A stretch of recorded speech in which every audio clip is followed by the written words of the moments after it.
Taiwan stood in the waiting room, staring at his reflection in the polished metal wall. He was 36 years old, though the scars on his face made him look older. His dark hair was cut short and his eyes were tired. He wore simple gray clothes that hung loose on his thin frame. The last 3 years had not been kind to him. The door opened. Hana walked in, her diplomatic uniform crisp and perfect. She had been his commanding officer once, back when he still wore a military uniform, back when he still had a unit to command. Taiwan, she said. Her voice was formal, careful. Thank you for coming. He did not turn around. You said it was important. It is. Hana moved to stand beside him. The KTH Empire is demanding a trial by combat. They claim we violated their sacred borders.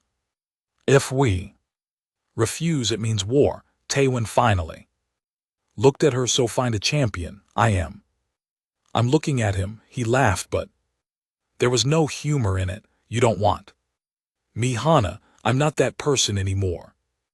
You're the only person I trust for this. She pulled out a data pad and showed him images of the Karath warrior who had issued the challenge. The alien was huge, at least 7 ft tall, with 4 arms and scales that looked like natural armor. Princess Vela, she's never lost a fight. She's killed 23 opponents in the arena. Taiwan studied the image. The princess looked strong, fast, and very confident. What happens if I lose? We lose the disputed territory, 15 colony worlds, 3 million people will have to evacuate. Hana paused. And you'll probably die. And if I win, the colonies stay ours. The Karath backed down. Peace continues. Taiwan handed back the data pad. Went 3 days. The ceremony is in an hour. He nodded slowly. All right.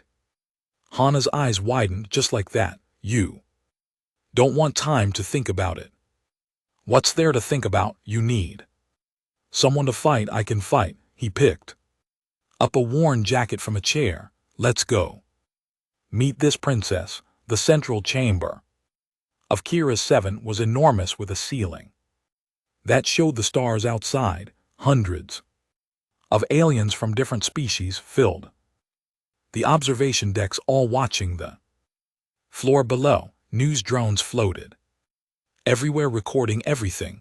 On one side of the chamber stood Princess Vela and her entourage. She wore armor that gleamed like gold, and all 4 of her arms held different ceremonial weapons. Her scales were deep purple and her eyes were bright yellow. She stood perfectly still, radiating power and confidence. On the other side, Taiwan walked in with just Hana beside him. He wore the same gray clothes, no armor, no weapons. Whispers spread through the crowd. Many had never seen a human before, those who had seemed surprised by how small and weak he looked compared to the princess. The galactic orbiter, a being made of pure energy, floated between them. Its voice echoed through the chamber without sound, speaking directly into everyone's mind. We are gathered to witness the challenge. Princess Vela of the Karath Empire has demanded satisfaction for the violation of sacred borders. Humanity has accepted the challenge. Present your champion. Hana stepped forward.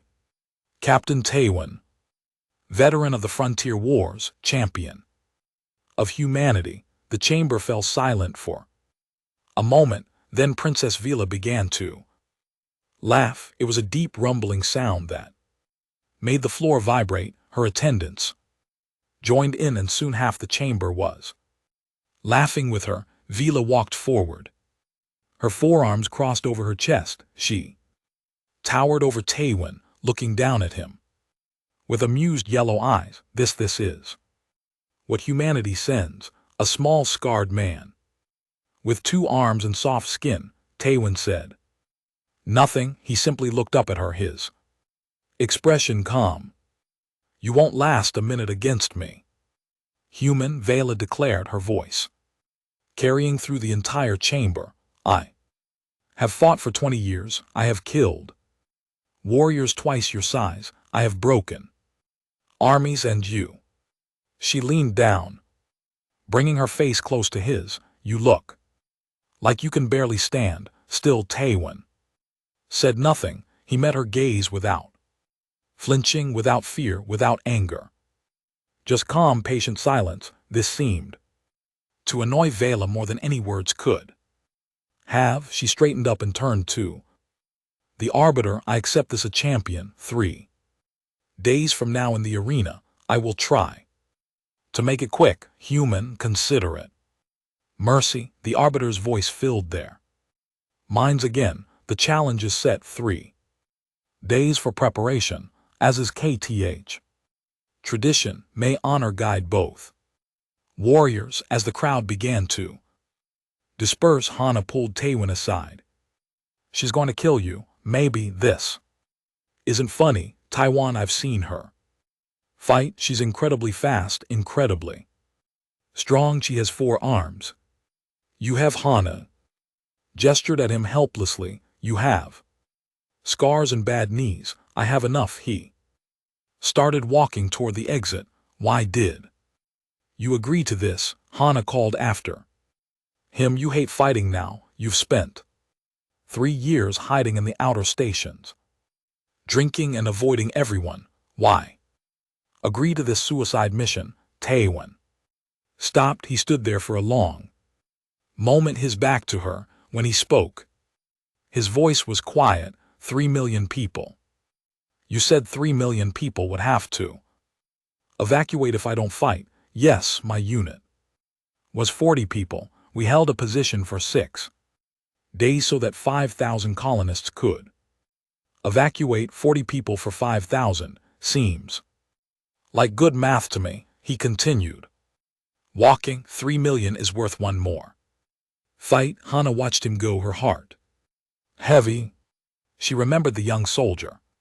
He had been full of fire and determination. The war had taken that from him. It had taken everything except his sense of duty. Across the chamber, Princess Vela was speaking with her mentor, Commander Rex, an old Cath warrior with gray scales. Did you see him? Weak, pathetic. This will be over in seconds. Rex's expression was troubled. Princess, I have fought many species in my long life. I have learned one thing. Deathworlders are never what they seem. Deathworlder, Vela scoffed.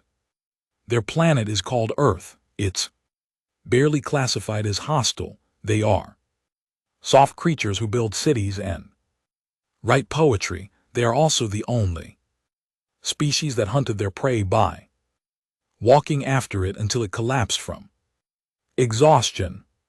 They are the only species that can run for hours without stopping. Their world tried to kill them for millions of years, and yet they survived. Rex put a heavy hand on her shoulder. Do not underestimate him, my princess. I have made that mistake before. I bear the scars to prove it.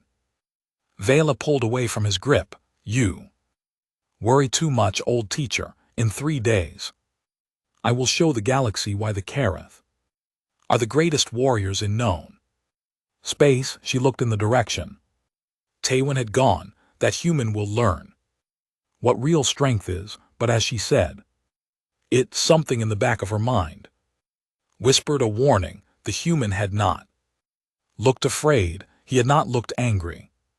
He had looked patient, like someone who had done this before, like someone who knew something she did not. Ba pushed the thought away. Fear was weakness. Doubt was defeat. In 3 days she would crush this human and restore her empire's honor. It would be easy. It would be over in a minute. The next morning, Princess Vela held her first public training session in the station's main arena. Thousands gathered to watch. and news drones broadcasted across the galaxy. She wanted everyone to see what happened to the human champion. She entered the arena wearing light training armor. Her forearms moved in perfect coordination as she warmed up, each movement precise and deadly. The crowd cheered. Today, Vela announced, her voice amplified throughout the station. I will show you the power of the Kareth. She approached a training dummy made of solid steel designed to withstand strikes from heavy weapons. Vela took a stance, all four arms pulling back. Then she struck. The dummy exploded into pieces, metal fragments flying in every direction. The crowd roared its approval. Next, she demonstrated her speed. 4 training drones flew at her from different directions, each moving faster than most species could track. Vela destroyed all 4 in less than 2 seconds, her arms moving in a blur. She barely seemed to try. For an hour she continued. She lifted weights that would crush most beings. She moved with speed that seemed impossible for something her size. She fought 3 combat drones at once and destroyed them all without taking a single hit. When she finished, the galactic news networks were unanimous. The human had no chance. Betting odds went from bad to worse, 1,000 to 1 in favor of the princess. Some bookmakers stopped taking bets entirely. Meanwhile, in the lower levels of the station, Tywin walked into a small weapon shop. The sign above the door was faded and old. Sun Ho's Supplies. Sun Ho looked up from behind the counter. He was in his 40s, stocky and strong, with burned scars on his left arm. When he saw Tywin, his eyes went wide. No way. Is that really you? Hello, Sangho. The shop owner came around the counter fast, pulling Tywin into a crushing hug. 3 years without a word. I thought you were dead. Not yet. Sun Ho pulled back, looking at his old friend carefully. You look terrible, thin, tired. What are you doing here? I need to use your training room. Training room? Sun Ho frowned. For what, then? Understanding hit him. Oh, no. No, tell me you're not the human champion everyone's talking about. Tywin said nothing, which was answer enough. Sun Ho swore in 3 different languages. Have you seen her? She's a monster. She just destroyed solid steel with her bare hands. Tywin, she'll kill you. Maybe. Sun Ho grabbed Tywin's shoulders. This isn't like the old days. You don't have your unit backing you up. You don't have military support. It's just you against something that can break you like a stick. I know. Sun Ho stared at him for a long moment, then sighed heavily. You're really going to do this? I have to. Why do you have to? Sun Ho and LT Unc and GT's voice was almost pleading. You did your duty. You lost everything.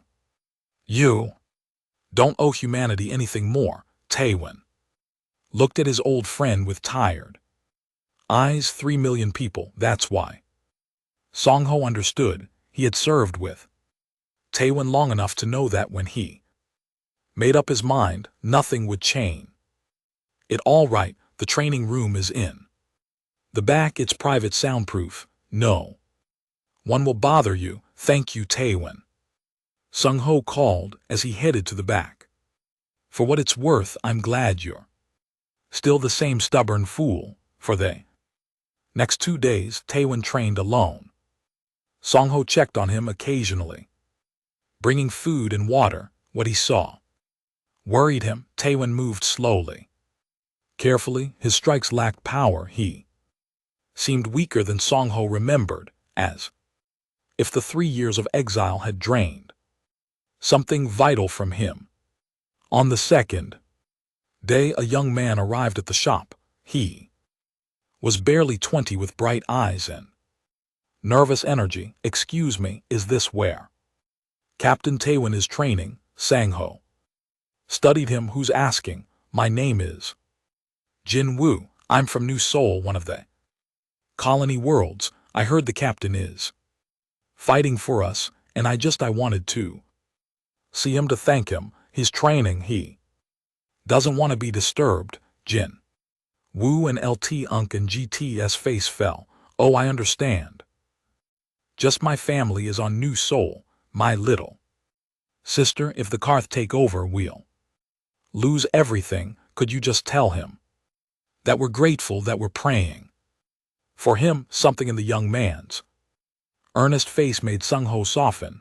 Wait. Here, he went to the training room and found Taewon sitting against the wall, breathing hard, sweat covering his face. There's a kid here from one of the colonies, wants to meet you. I'm busy. Taewon, you need to see this, trust me. Reluctantly, Taewon followed him out. When Jin Woo saw him, the young man's face lit up. Captain, sir, I'm Jin Woo from New Seoul. I just wanted to say thank you. My whole family, everyone on our world, we're all watching. We believe in you. Taewon looked uncomfortable. You shouldn't believe in me. I'm just one man. You're our champion, Jin Woo said firmly. The news says you don't have a chance, but I don't believe that. My grandfather told me stories about the frontier wars, about how your unit held the line when everyone else ran, about how you never gave up no matter what. Your grandfather knew my unit. He was one of the colonists you saved. He's the reason I'm alive today. Jin Woo straightened up. So I know you can win. Because you're a Deathworlder, and Deathworlders don't quit. After Jin Woo left, Song-ho found Taewon still standing in the shop staring at nothing. You all right, Deathworlder? Taewon said quietly. I haven't heard that term in a long time. The kid's right, though. That's what the aliens called us during the war, because Earth tried to kill us for so long that we learned to just refuse to die. Sung-ho paused. And GT, is that your plan? And GT just outlast her, something like that. That evening, Hana came to check on him. She found him in the training room, moving through basic exercises. She watched for several minutes, her concern growing. Taewon, you're moving too slowly. You should be faster than this. I'm fine. You're not fine. Tomorrow you fight a warrior who has never lost, and you're moving like an old man. She stepped closer. Please tell me you have a plan. Tell me you're not just going to walk in there and die. Taewon stopped and looked at her for the first time since she had asked him to fight. She saw something in his eyes, not fear, not doubt, something else, something patient and calculating. Hana, how long can she fight? The question caught her off guard. What, the princess? How long can she fight at full strength? I don't know. An hour, maybe more. And how long can I fight? Hana remembered the reports from the frontier wars, the stories that seemed impossible. The record says your unit fought continuously for 6 days, 5 days and 18 hours. Taewon corrected. We had to stay awake, stay moving, stay fighting. No sleep, no real rest, just survival. Understanding began to dawn on Hana's face. You're going to wear her down. Humans are persistence hunters.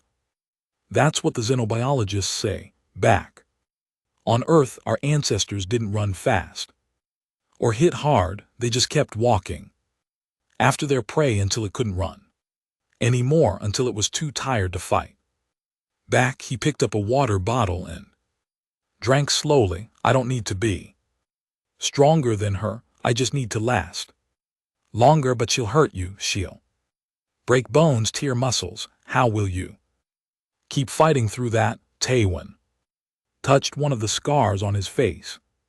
Pain is just information. It tells you that you're hurt. It doesn't tell you to stop. He looked back at her. I learned that on Cars Prime, when the planet tried to kill us every single day, pain means you're still alive, still fighting, still moving forward. Hana felt tears in her eyes. I shouldn't have asked this of you. Yes, you should have. This is what I'm good at, maybe the only thing. He gave her a small, sad smile. Besides, someone has to show that princess what a Deathworlder really is. Across the station, Commander Rack sat with Princess Vela in her chambers. She was reviewing footage of her training sessions, clearly pleased with herself. The human still has not appeared in public. Perhaps he has fled. He has not fled, Rex said quietly. How do you know? Because Deathworlders do not run. That is what makes them dangerous. He leaned forward. Princess, I beg you, one final time, do not underestimate him. I have fought humans before. They are not like us. You have said this repeatedly, teacher, but you have never explained why I should fear such a weak species. Rex was silent for a moment. Then he pulled up his sleeve, revealing deep scars that ran the length of his arm. 40 years ago, I led a raid on a human colony world. We thought it would be easy. They were farmers, merchants, families. We were warriors. We attacked at dawn and they fought us for 11 days. No military training, no proper weapons. Just humans who refused to die. I personally fought one human male. He was old, maybe 60 of their years. I was young and strong. I broke his arm. He kept fighting with the other arm. I broke his ribs. He kept fighting. I stabbed him through the shoulder. He kept fighting. Rex's voice grew quiet. When he finally fell, he had 12 major wounds and had been fighting for 37 hours without sleep, and with his last breath he still tried to hit me. Fail. Stared at the scars. One human did that to you. One farmer, not a soldier, not a warrior, just a father protecting his children. Rex met her eyes. That is what you face tomorrow. Not strength, not speed, something far more terrifying. You face something that will not stop. Cannot stop, does not know how to stop. For the first time, doubt crept into Vela's confidence. Then how do I defeat such a thing? The arena floated in the void of space, a perfect circle of metal and energy shields above and below. Thousands of aliens watched from observation decks. Ships from a 100 world surrounded the structure, all broadcasting the fight to their home system. The entire galaxy was watching. The galactic orbiter appeared in the center of the arena, its form shimmering with light. Its voice filled every mind present. This is a trial by combat. The warrior who yields, falls, or dies will determine the fate of 15 worlds. Let honor guide both fighters. Let justice be served. The arbiter vanished, leaving the arena empty and silent. From the east entrance, Princess Vela emerged. She wore her battle armor, black and gold, fitted to her powerful frame. All 4 arms carried weapons, 2 swords, a spear, and a heavy warhammer. Her yellow eyes gleamed with confidence. The crowd erupted in cheers. She was magnificent, terrifying, every inch a warrior. Princess, she walked to the center of the arena and raised all 4 weapons. High, the cheering grew louder. Betting terminals across the galaxy locked in. Final odds, 1,000 to 1. Some bookmakers offered 2,000 to 1. The princess was unstoppable. From the west entrance, Taewon walked out alone. He wore simple combat armor, gray and worn, No fancy decorations, no ceremonies. He carried one weapon, a combat knife on his belt, that was all. His face was calm, his movement steady. He looked small compared to the massive arena, tiny compared to the princess. Some in the crowd laughed, others felt pity. A few, very few who had seen humans fight before, leaned forward with interest. Tywin walked to the center and stopped 10 ft from Vela. He said nothing. He simply looked up at her and waited. Vela smiled down at him. Last chance, human, yield now and I will let you live. Your species will lose the territory, but you will survive. That is more mercy than most receive from me.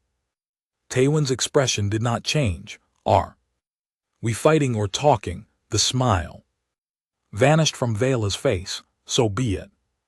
Try to make this entertaining. The arbiter's voice echoed one final time. The challenge begins in 3, 2, 1, fight. Vela moved like lightning. All four arms struck at once, weapons coming from different angles, each one aimed to kill. The crowd gasped at her speed. No one could possibly dodge that, but Tywin moved, not fast, not frantically. Just precisely. His body shifted 6 and 2. The left, the sword missed his head by hair's width. He leaned back, the spear passed through empty air where his chest had been. He stepped sideways. The hammer hit the arena floor where he had been standing, leaving a crater in the metal. 5 seconds gone. Vela pressed the attack. She was faster now, angry that he had dodged. Her forearms became a whirlwind of death. Sword, spear, hammer, sword, strike, thrust, swing, cut. Each attack could kill. Each attack should have connected, but Tywin kept moving, always just enough, never too much. Each dodge was minimal, precise, calculated. He was reading her movements, predicting her strikes. His eyes never left her arms. 10 seconds gone. The crowd was silent now, mesmerized. This should have been over already. The human should have been dead, but he was still moving, still dodging, still alive. Vela roared in frustration. She increased her speed, attacking faster than most eyes could follow, but Tywin's dodges also increased. It was like watching water flow around rocks, like watching wind slip through fingers, no matter how fast she struck. He was not there. 20 seconds gone. Then Vela changed tactics. She feinted with her right sword, drawing his attention, then struck with all three other weapons simultaneously. No one could dodge 3 attacks from 3 directions at once. Tywin tried. He almost succeeded. The spear missed. The hammer missed, but the left sword caught him across the ribs, cutting through his armor like paper. Blood sprayed across the white arena floor. The crowd gasped. Tywin grunted in pain, but kept moving. 30 seconds gone. Vela saw the blood and pressed harder. Now she knew she could hit him. Now she just had to finish it. Her forearms moved in perfect coordination, each strike building on the last. She drove him backward toward the edge of the arena. She cut him twice more, once on the arm, once across the back. More blood. 40 seconds gone. The crowd began to cheer again. This was it. The human was hurt, bleeding, slowing down. The princess was winning, just as everyone had predicted. It would be over soon. Vela saw her opening. Tywin's defense wavered for just a moment. She did not hesitate. All 4 arms pulled back, then struck together in a devastating combination. 4 weapons, 4 directions, hitting the same moment. There was no dodge possible. Strikes connected. Hammer to the chest, Spear to the side, both swords to his torso. The sound of impact echoed through the arena like thunder.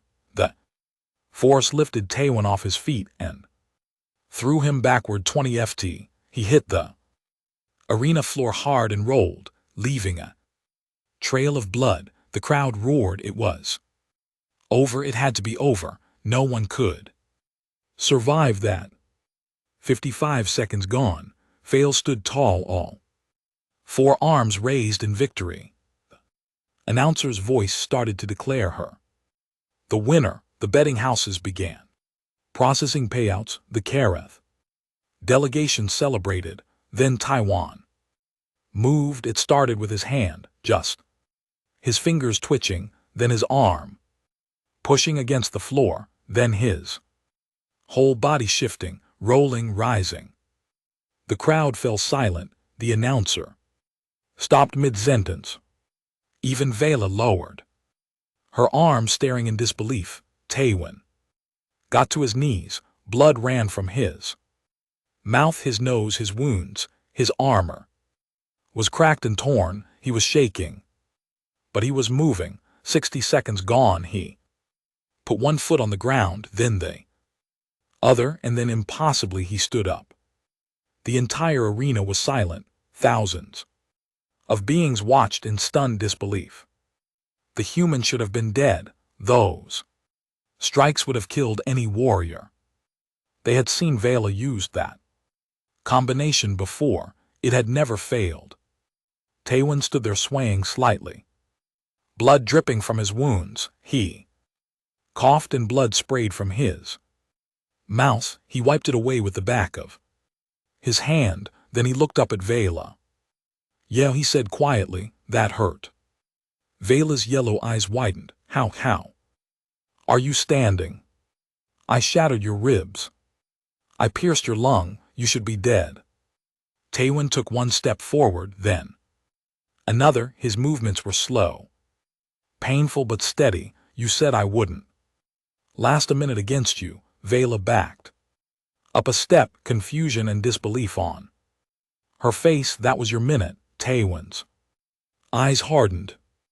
Blood was still running down his face, but his voice was steady. "The rest of this fight is mine." For the first time in her life, Princess Vela felt something she had never experienced in the arena before. It was cold creeping up her spine. It made her scales tingle.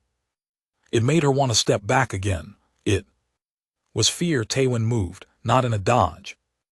This time, in an attack, a single punch. Straight and simple, nothing fancy, nothing complicated, just a punch. Bella brought up all forearms to block it. The punch hit her crossed arms with tremendous force. The impact sent her sliding backward across the arena floor, her feet leaving trails in the metal. She stopped 10 ft away, her arms numb from the impact. She stared at him in shock. "That force, that speed, you were holding back." "No." Taewon started walking toward her again, slow and steady. "I was adapting, learning your patterns, understanding your rhythm." He rolled his shoulders and something cracked. "Now I know how you fight." Vela looked at her mentor in the observation deck. Commander Rex's face was grim and he nodded slowly. This was what he had tried to warn her about. The human announcer, a woman named Misun, spoke into her microphone, her voice shaking with excitement. "Ladies and gentlemen, 62 seconds into this fight and Captain Taewon is still standing. He took a combination that would kill most species, and he got back up. This is what we mean when we say humans are death worlders.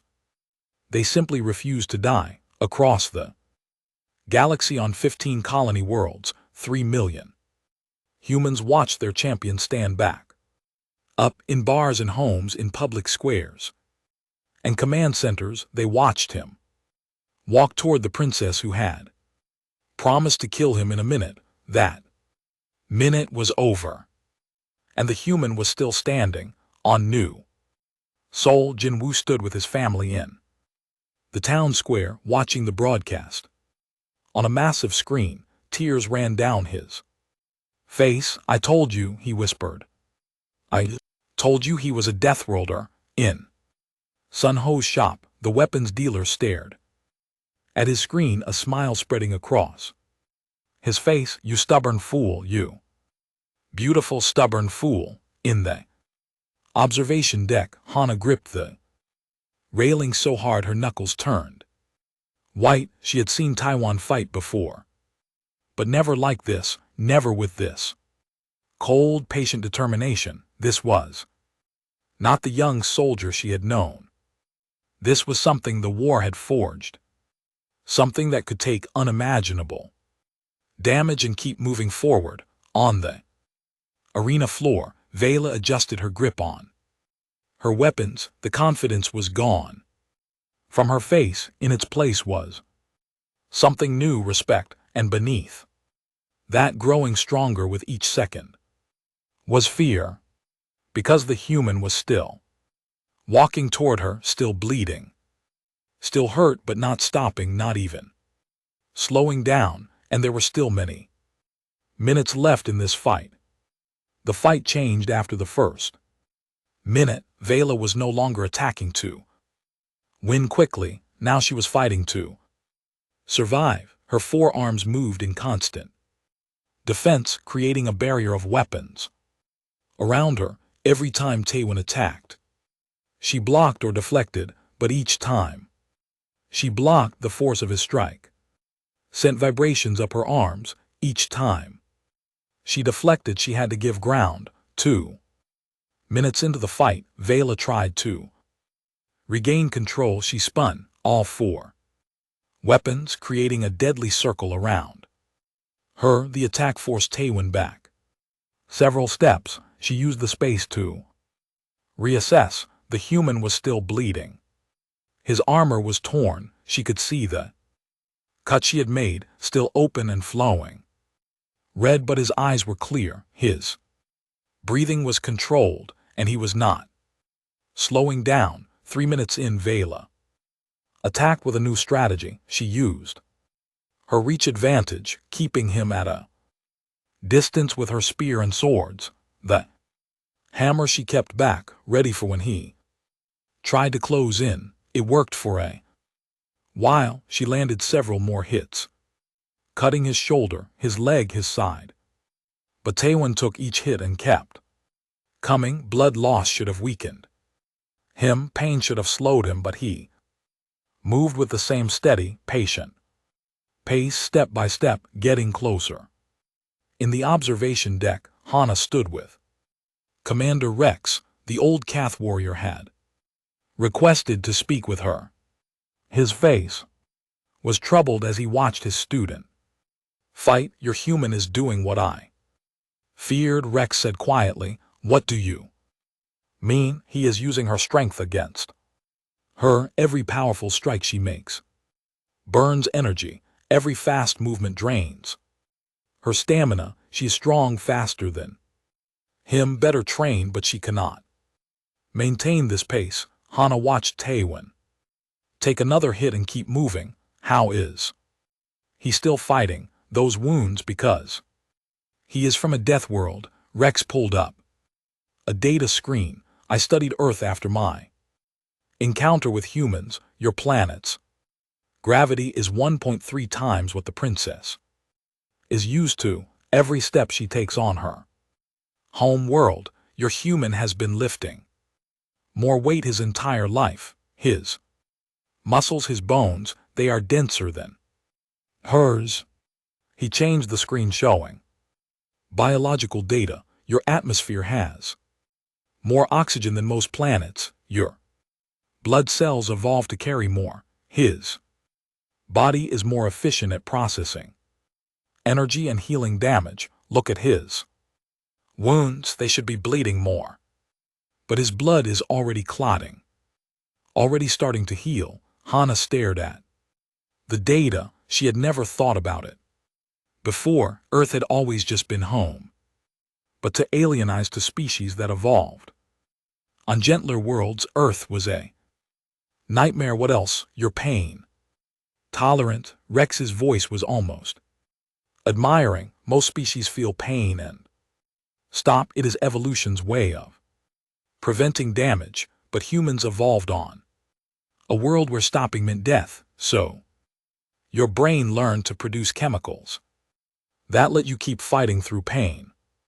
Endorphins, your scientists call them. The more hurt your captain gets, the more his body produces. He is actually becoming more able to ignore his injuries as the fight continues. 4 minutes into the fight, Bella was starting to understand this herself. She had hit the human more than 20 times. Clean hits, powerful strikes. Any other opponent would have fallen long ago, but Taewon just absorbed the damage and kept coming. She was breathing harder now.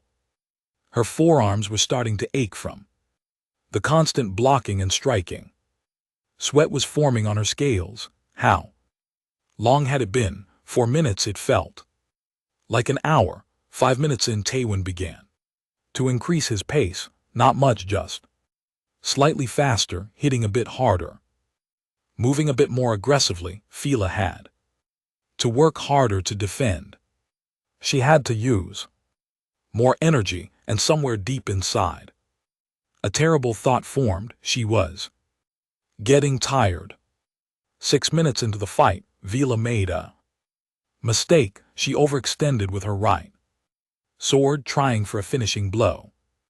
Taewon did not dodge this time. He stepped inside her reach and grabbed the sword arm with both hands. Then he twisted. The joint gave way with a sickening crack. Bella screamed in pain. Her first real sound of distress. Taewon released the arm and stepped back.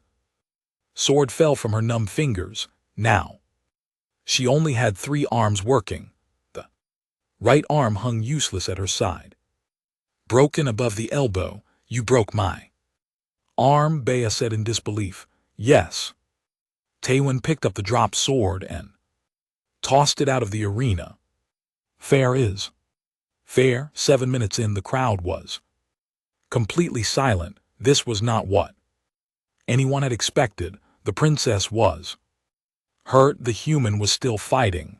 The betting houses were in chaos as people tried to change their bets, but the fight had gone too far. All bets were locked. Miss Anne spoke into her microphone, her voice carrying to human colonies across known space. For those just joining us, we are 7 minutes into a fight that was supposed to last less than 1. Captain Taewon has sustained injuries that would hospitalize most species, but he is still fighting.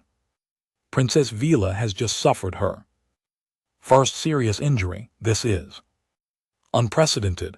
8 minutes in, Vila tried to end it. She dropped the hammer and took up a 2-handed stance with her spear and remaining sword. She attacked with everything she had left, using techniques she had trained for decades to perfect. She was still faster than the human, still stronger. She could still win, but Taewon had been watching her for 8 minutes now. He knew her patterns. He knew which arm moved first. He knew which foot she favored. He knew when she would strike and where. He slipped past her guard and hit her in the ribs, not with his fist, with his elbow. The impact cracked scales and drove the air from her lungs. She stumbled backward, gasping. 9 minutes in, Vela realized the terrible truth. She was going to lose. 10 minutes into the fight, she was breathing hard. Her 3 working arms trembled with fatigue. She had never fought this long before. Her training sessions lasted minutes, not this extended torture. Her body was not built for endurance. The Karath were warriors of power and speed, quick victories or honorable deaths, not this slow, grinding exhaustion. But the Human kept coming, always forward. Always pressing, never giving her time to rest, never letting her recover. He was hurt worse than her, bleeding more, breathing harder, but he did not stop. Rex spoke to Hana again, his voice heavy, with an emotion she could not identify. Respect sorrow, your species hunted animals by walking after them, not running, just walking, for hours, for days if necessary. The prey would run, exhaust itself, run again, but the humans never stopped walking. Eventually, the prey could not run anymore. It would collapse, too tired to flee. That is when your ancestors struck. You're saying Taiwan is doing the same thing to Vila. I am saying that is what every human does in a fight. Whether they realize it or not, it is built into your species. You are persistence predators. You do not win by being strongest or fastest. You win by refusing to stop. 12 minutes into the fight, Vela's left leg buckled just for a moment, just a wobble, but Taiwan saw it. He pressed forward, landing 3 solid hits before she could recover. Her scales cracked, her armor dented. She coughed and it hurt. 15 minutes in, her second sword fell from numb fingers. Now she only had the spear in one hand and one broken arm hanging useless. Her breathing was ragged. Her yellow eyes were wide with something she had never felt before in the arena. Desperation. Taiwan still bled from a dozen wounds.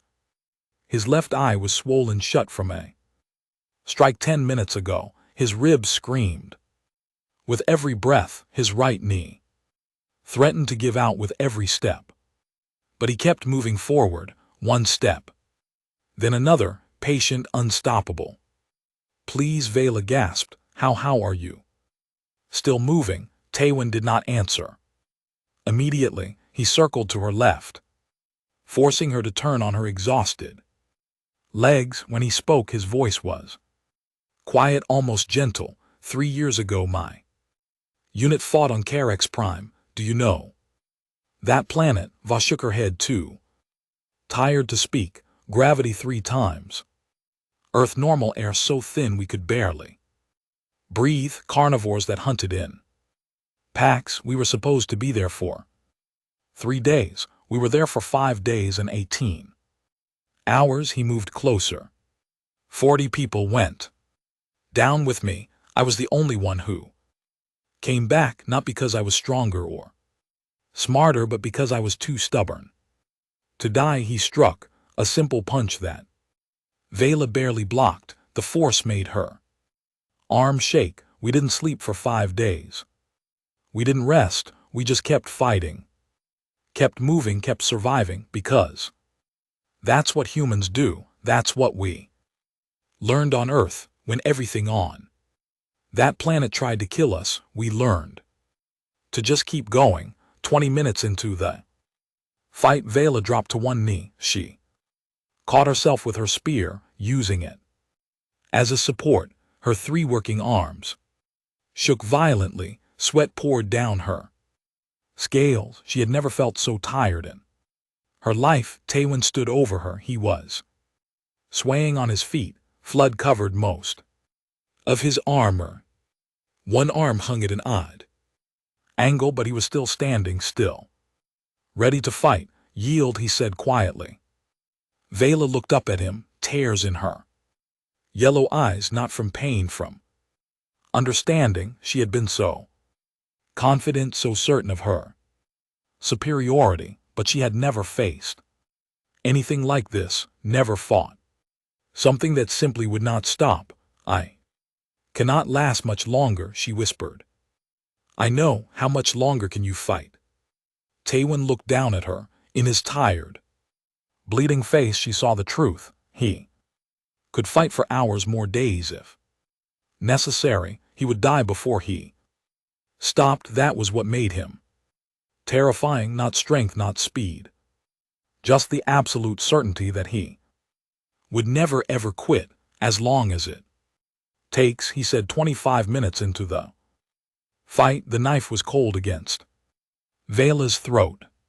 She could feel her pulse beating against the blade. One movement from the human and she would die. She had faced death before, but always with weapons in hand, always still fighting. This was different. This was defeat.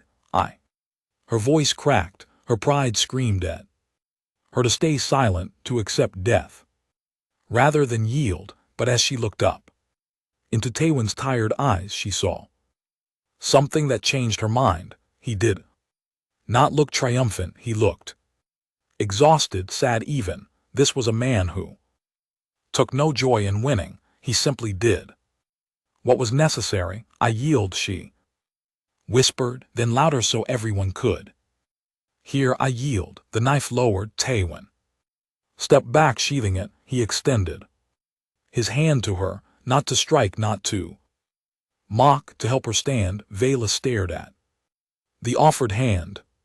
In Cath culture, the defeated were shown no mercy. Weakness was death, but the human stood there, swaying on his feet, bleeding from a dozen wounds, and offered her respect. She took his hand. He pulled her to her feet, supporting her weight. When her legs nearly gave out, they stood there. For a moment, the victor and the defeated, both barely able to stand. Galactic Arbiter appeared between them. The trial by combat is complete, Captain. Taewon of humanity is victorious. The disputed territories remain under human control. Let all beings witness that justice has been served. The crowd was silent for a long moment. Then the cheering began, not just from humans, but from dozens of species. They had witnessed something remarkable, something that would be talked about for generations. Medical teams rushed onto the arena floor. They tried to separate Taewon and Vela, but the princess held on to his arm. Wait, I must know. How badly are you hurt? The lead medic, a small alien with multiple eyes, scanned Taewon with her equipment. Her eyes went wide. 17. Broken or fractured ribs, punctured left lung, fractured right arm, severe muscle tears throughout his body, internal bleeding in multiple locations. He should be unconscious. He should be dead. The medic turned to Vela. And you, princess? Broken right arm, cracked ribs, severe muscle fatigue, dehydration and exhaustion. Both of you need immediate medical attention. As they were helped toward the medical bays, Vela looked at Taewon. 43 injuries, and you are still ready to fight? Yes. Why push yourself that far? Taewon was quiet for a moment. 3 million people needed me to win. 43 injuries seemed like a fair price. In the observation deck, Hana was crying. Sung-ho was cheering. Jin-woo was hugging his family across 15 colony worlds. Humans celebrated. They had won. Their champion had proven that humanity belonged among the stars. Commander Rak stood alone, watching as they carried his student away. He felt no shame. She had fought well. She had simply encountered something beyond her understanding. Now she would learn. That was the way of warriors. 3 days later, Taewon was released from the medical bay. His injuries had healed faster than the doctors expected, though they should not have been surprised. Human healing rates were well documented. Still, it was one thing to read about it and another to see it happen. Hana met him outside the medical facility. You look better. I feel terrible. He moved slowly, stiffly, but I'll live. The colonies want to honor you. There's going to be a ceremony. Medals, speeches. Taewon's face showed his distaste for the idea. No, Taiwan, you saved 3 million people. Let them thank you. I don't want thanks. I just want to go back to my quiet life. Before Hana could respond, a figure approached. Princess Vela walked toward them, her right arm in a complex brace. She was flanked by guards, but she waved them back. She wanted to speak privately. Captain Taiwan, she said formally. Princess. They stood facing each other. The last time they had met like this, she had promised to kill him in a minute. Now everything was different. I came to apologize, Vela said. The words were clearly difficult for her. I underestimated you. I mocked you. I was arrogant and foolish. You were confident. There's a difference. No, I was arrogant. Confidence is earned. Mine was not. She looked directly at him. You taught me something important. Strength is not about power or speed. It is about will, about refusing to surrender, about enduring. Taiwan nodded slowly. You fought well, better than most, but not well enough. She paused. I have a request. It may seem strange. What is it? Teach me, teach my people what it means to be from a death world. We are strong, but we rely too much on that strength. When we face something we cannot defeat with power, we do not know what to do. You can teach us endurance, persistence, the will to continue when everything says to stop. Taiwan looked surprised. You want me to train Kith warriors? I want you to show us what we lack. My people have never lost a trial by combat before. This defeat has shaken us, but Commander Rex says it is a gift, a chance to grow stronger by understanding our weakness. She met his eyes. Will you help us? Taiwan was silent for a long moment. Finally he looked at Hana. What do you think? Hana smiled. I think it's an opportunity for both our species to learn from each other. The Karath can teach us combat technique. We can teach them endurance. It could be the beginning of a real alliance, and then I accept. Taiwan said, but on one condition. Name it.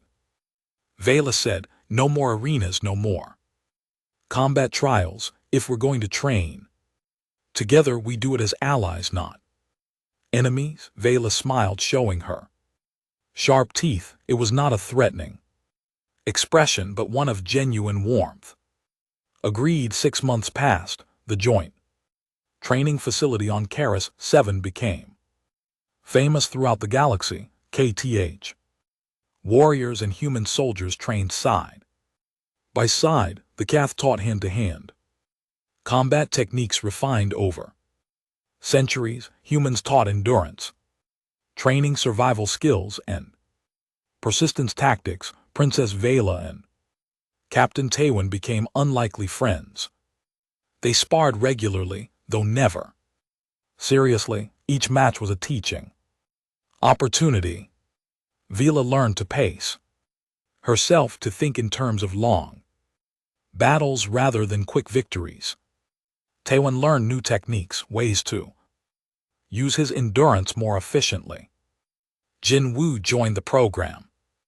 He was young and eager, soaking up everything the Karath taught while showing them the basics of human persistence hunting. He became a bridge between the two cultures, his enthusiasm infectious.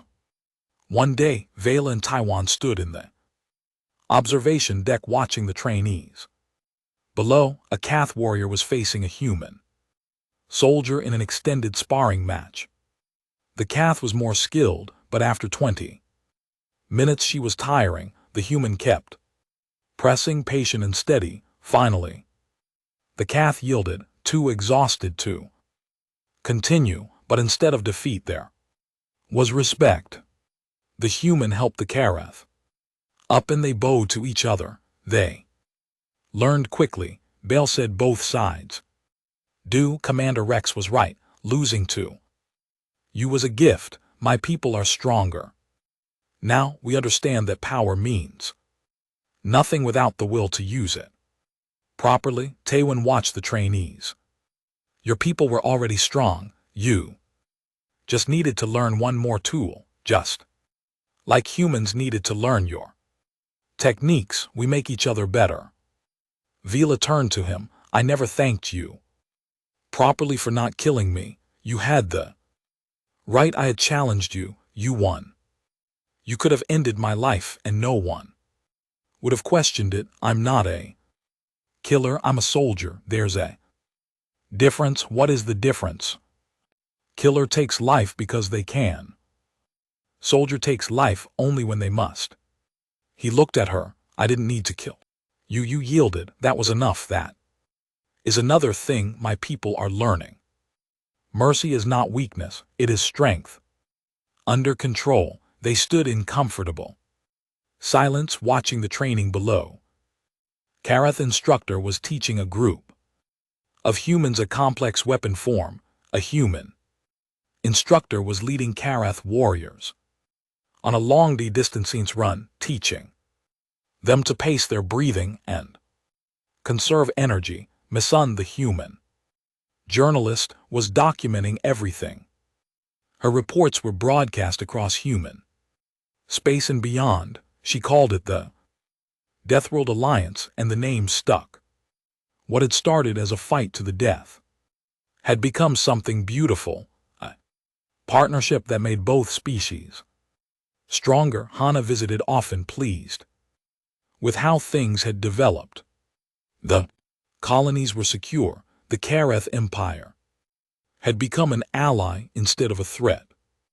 And Taewon, the man who had wanted only to be left alone, had found a new purpose. One evening Taewon stood at the memorial wall where his unit was commemorated. He had added something new. Princess Vela's banner hung beside his unit's flag, not as a trophy, as a symbol of respect earned through combat and friendship forged through understanding. Vela found him there. Is this a human tradition, honoring former enemies? No. It's my tradition. My unit taught me that every fight has meaning. Every opponent deserves respect. You challenged me for the right reasons. You fought with honor. You accepted defeat with dignity. That deserves to be remembered. Va touched her banner gently. In 6 months you have taught me more than I learned in 20 years of fighting, about endurance, about will, about what it truly means to be strong. And you've taught me that strength comes in many forms. I was so focused on surviving, on enduring, that I forgot there was beauty in the fight itself. Your people understand that combat is art as expression. He smiled slightly. We balance each other. Yes, we do. She paused. The Karath Council wants to extend the alliance, full trade agreements, military cooperation, cultural exchange. They want humanity to be formal allies of the empire.